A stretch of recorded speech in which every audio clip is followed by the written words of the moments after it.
Hey guys, Steve Zellenauer here with Remax West Zellenauer Associates. Again, we're at our monthly videos and there's another segment with Chris. He's going to ask us some more relevant questions, what's going on in the market.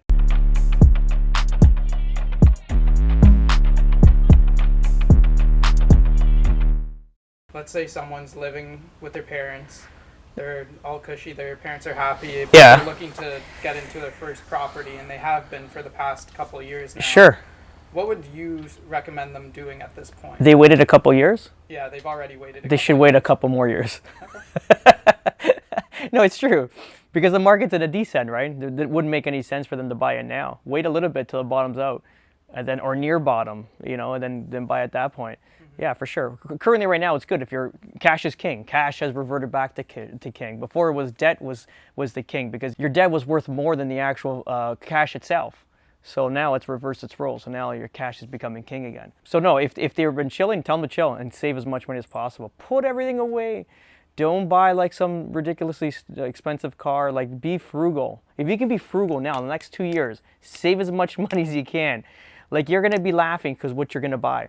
But if you need like a $500 belt and $1,000 running shoes and shit like that and an $80,000 car and you're living with your parents, you're going to be living with your parents longer than you think. When they do decide to make that purchase, Yeah. do you think it should be getting into their first home that they'd live in, or more of an investment and then still stay with mom? It depends how old they are, right? Yeah. I don't know. Like I have a rule with my kids at 25 years old, if they didn't go to university, they got to get out. I'm already telling them now, and my daughter was like 2, and she's like, no, I want to leave. It's just like, and 28 if they went to like university or college, right? So I don't know how long people want to live in the house. I think if you're under 30, like if you're under 25, you might want to maybe buy an investment, buy an investment property. They may move into it in 2 years from the purchase, the initiation of the purchase. But I mean, at some point you want to get out of your parents' house and start paying your own bills and being a grown-up, right? So I think, after 27, 28, you should be on your own. What I'm thinking anyway, but I could be old school. If you have a property already, let's say you have a condo, and you need to, eventually you need to move out of that into purchasing a bigger home for your family and stuff. What do you think the strategy is? Do you try to keep that condo that you currently have and eventually rent it out, or? The problem is with that is if you, the idea would be, the goal is to hold on to the condo and have the house. The problem is all your equity is going to be built up into the condo. Your initial down payment, all the appreciation. So what are you going to do? You're going to refinance and take, whatever you can out of it, 80%. So 80-20, you're going to have 20% loan or 80% loan to value ratio on the property. But 80% of like whatever you have in there. So it's going to be difficult. You got to take your down payment and put it into your new house because you're going to have a very large mortgage on the new house. So unless it's like some crazy asset or like a condo like in Yorkville or something very special, then you probably want to keep it. But ultimately, I would probably pull all the money out and then put it into the new property for sure. I mean, that's what I did here with this house because we wanted to keep our house in Bolton, right? It would have, like it was a cute house. We loved it. We renovated it.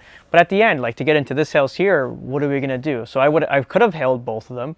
But then so that current value for that property was 900 and change. So what are we doing here? So we're going to put like a $700,000 mortgage in Bolton. Like it didn't make sense. So what would I have rented it out for?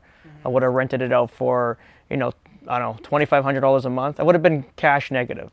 So I unloaded it. Not that I wanted to. If it was paid in cash, then I could have held it, right? But yeah, we sold it and we put the money into this property, our personal residence. I think you have to build 2 funds. Obviously for your primary residence, once they sell their condo, move into their home, they can stay for 5 to 7 years. Build another section of investment and some loose capital that they can invest in a secondary property. But it's got to be separate from the primary. Because I know people, they refinance their house, they pull lines of credits out, they do that. That's a possibility too, like naturally. Because you're using your house as a mortgage. But I don't like to tie anything to my personal residence. I like to have like a defense layer between them. Even like everything's underneath my wife's name. Maybe I'm paranoid, I don't know. But it's just to have like that section, like a barrier of safety, right? Yeah. Put it under a corporation maybe? Yeah, corporation, or if you trust your wife, you put it under her name. Yeah. Or your spouse or partner, whatever. You have your condo, and then if you were to rent it out, you weren't operating at a loss. Let's say that the rent was covering all the mortgage. would you then On the condo? yeah, and all the fees, would you then change the way that you would think of it? Or? Yeah, but how much is a mortgage on the new property? So that's the thing, right? You'd want to be as comfortable as possible. And then, like I said, build another fund. People have done a lot more, build a lot more wealth than I have. I'm not going to say that I have all the answers, but yeah, just for safety, for my comfort level, especially in times like today, like I have zero worries about anything. I can sit here and watch TV and eat pizza all day, right? It's just yeah. But that's obviously being disciplined. Because in 2017 scared the shit out of me when your income just shuts off. Being a real estate agent looks glamorous from the outside. It's like, oh, they make so much money and this and that. But the internal, like it's all the costs associated with running the business, the costs associated with staying relevant, and obviously you're self-employed. So every morning you wake up unemployed.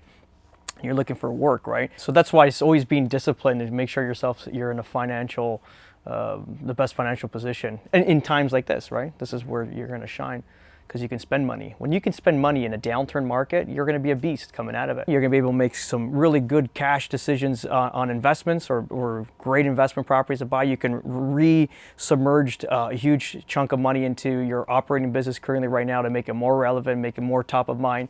So it's the people that have overspent that come into a market that's going to be here right now and digging deeper later, where a commission check needs to come in every week in order for them to survive. It's going to be tough for them, right?